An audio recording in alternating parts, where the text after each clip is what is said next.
Have you ever looked around at your own life? The routines, the roles, the carefully arranged normalcy, and felt like a ghost haunting someone else's story? Have you ever harbored a desire so unthinkable, so forbidden, that even thinking, it felt like lighting a match in a room full of gasoline? This is a story about that fire. It's about the quiet undoing of a woman named Clara, her daughter Emily, and the man who became the fault line between them. It's about what happens when longing festers in silence and what cracks open when a sweltering summer refuses to break. But before we begin, do me a favor, tap that like button. Subscribe for stories that live in the gray areas, 'cause this isn't simple. It's not clean, and it's definitely not safe.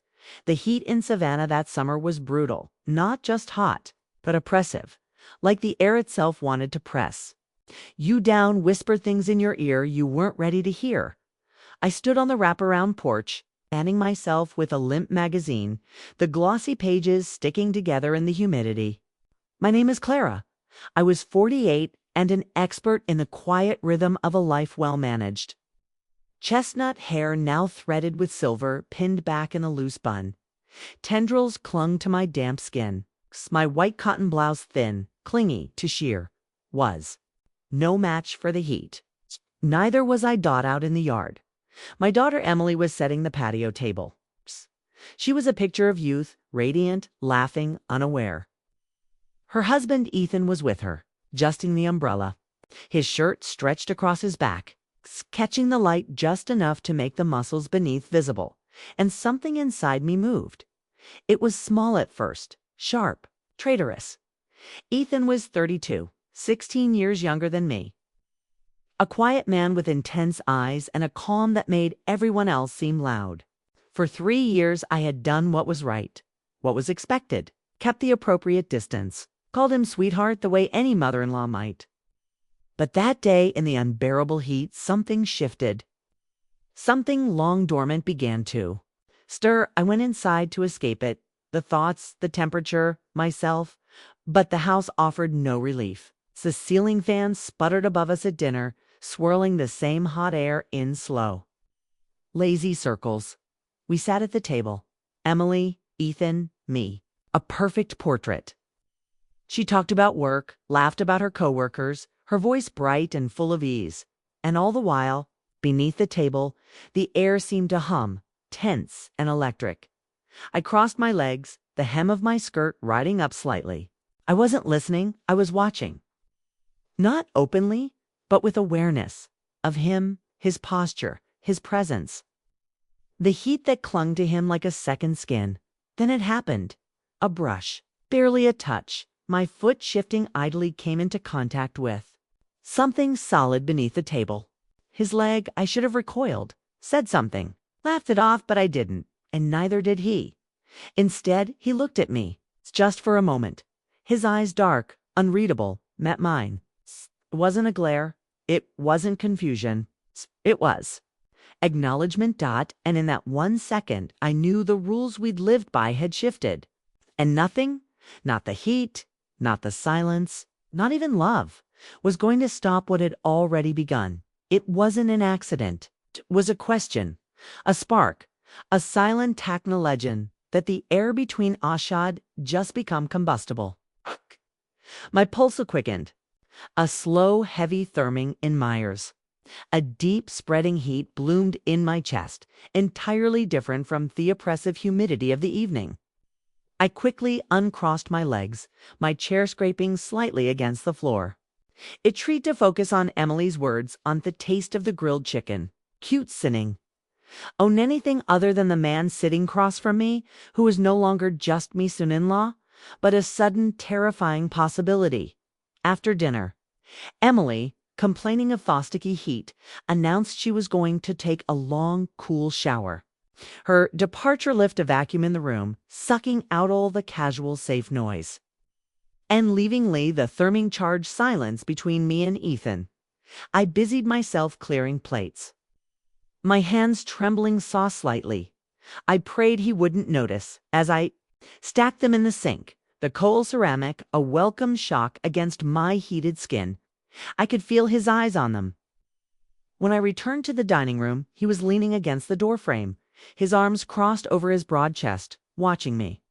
His silence was louder than any words could have been. I weren't just looking. They were tracing damp outline of my blouse where it clung to my skin, lingering on the curve of my hip. "Everything okay?" I asked, my voice barely a whisper, betraying the tremor I felt inside. He didn't answer. He just pushed himself off the door frame and stepped closer.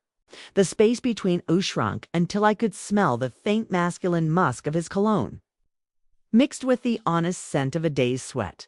My body betrayed me, leaning toward him almost imperceptibly. Drawn in by the sheer gravity of his presence, his hand came up not to grab but to graze my arm a touch, so light it was almost not a touch at all, but it was enough. A shiver, sharp and exquisite, coursed through me. "We shouldn't," I murmured thwards, a last desperate plea from the rational part of my brain. But my lips were already parting, my resolve crumbling into dust under the heat of his gaze. Ethan's kiss was sudden hungry, and yet not rough. It was a kiss of long-suppressed curiosity, tasting off salt, and the crisp white wine we'd shared at dinner. It was as if he had now in the shape of my mouth forever. His hands finding the curve of my waist and the small of my back with a certain thought made my knees weak. The kiss deepened, and any thought of resistance evinced. My blouse clinging to my skin was no longer a barrier, but an invitation. His hands didn't wander far, but they didn't need to. Every point off contact, his chest against mine, his fingers pressing into my back, was electric. My skin was alive, burning under his touch. When he finally pulled away, my breath was ragged, my mind a reeling chaos of sensation and shock. Just a kiss. I told myself a frantic, silent mantra, but I knew it was a lie. Something fundamental inside me had shifted. A door I hadn't even known was there had just been kicked wide open, and I had no idea how to close it again. That night, alone in the queen-size bed I'd shared with my late husband, 4 to 5 years' sleep was an impossibility. I lay in the dark, the drone of the air conditioner a poor substitute for the rhythm of another's breathing. My fingertips brushed against my lips. As if I could still feel the phantom pressure of his. Long dormant, a landscape I had ceased to explore, ocked with a sudden, sharp need I had not ledged in years. Low moan escaped my throat before I could stifle it. A sound of pure, unadulterated longing. I knew on a cellular level how wrong this was. Ethan was my daughter's husband, his family. But the thought of him, his intense gaze, the heat of his touch, the taste of his kiss ignited something primal and uncontrollable in me. The guilt was there. Of course, a sharp, heavy stone in my gut, but so was the desire, a curl of hot smoke in my chest, and it was threatening to suffocate everything else. The next day was an exercise in futility. Tried to focus on routine laundry, grocery shopping, weeding the garden, anything to keep my mind from wandering back to the dining room, back to that kiss. But when Emily called to say a meeting had run late, and she'd be home after dark, and then mentioned in the same breath that she'd asked Keto stop by my place to finally fix the tilling air conditioning unit in my room, my heart began to race.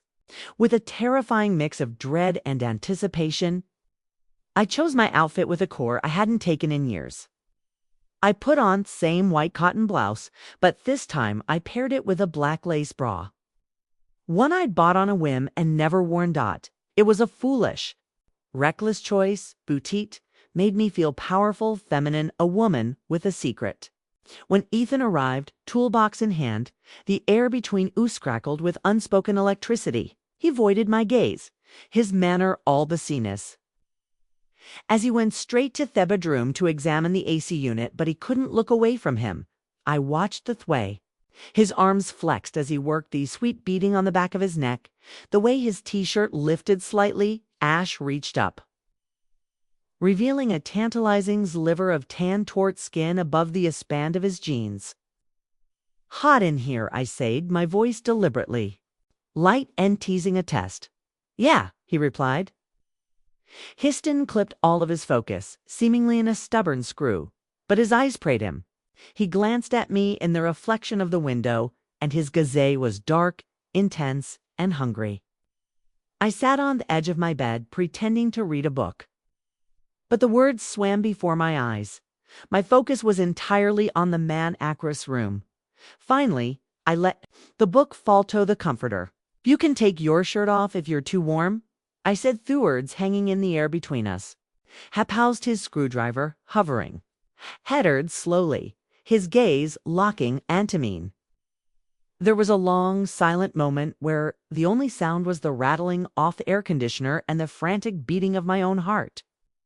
Then, with deliberate slowness, he reached down and pulled his t-shirt over his head, revealing a chest that was strong, imperfect, real. My breath hitched. My body responded before my mind cold formulate a single rational thought. I didn't know who moved first. Maybe we Beth did. Suddenly, he was there and kneeling on the floor in front of me, his breath hot against my neck, his hands finding my waist and pulling my clothes. My blouse was gone, discarded in the heat of the moment, and his lips found the bare skin of my shoulder, my collarbone, my chest. He kissed the thinlessy fabric of my bra, his mouth hot and wet, no longer concealing anything but rather accentuating it.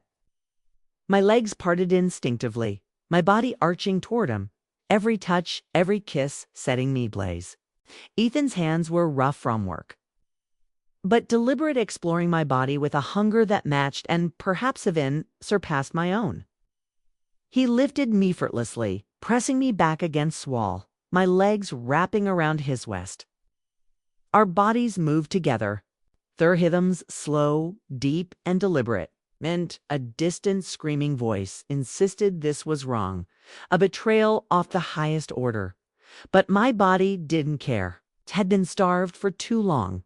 It wanted him, needed him in a way that felt both terrifying and exhilaratingly. When it was over, we stood there breathless and slick with sweat, leaning against the wall. My legs were a-trembling, not from guilt, but from a deeper, more insatiable desire. "Yo, okay?"